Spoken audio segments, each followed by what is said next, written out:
Okay, so here's the Buzzy app. I've updated the colors and stuff. It's been published. Here it is. So we've used variables to update colors, but say we want to change something else, say about this theme. This is using Figma components and instances, which is a basic sort of way of using Figma. That's what it's designed for.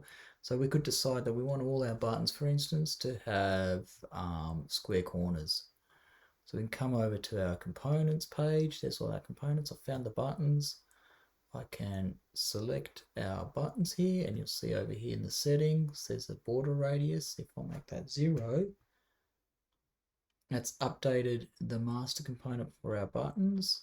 If I go jump down to it there, you'll see this is the master component because it's got the filled in diamonds as its icon. This is our component master, which is then reused throughout the file. So everywhere it's used is an instance. Go over to our app, there's all our buttons. They've now got square edges. So it's as simple as that.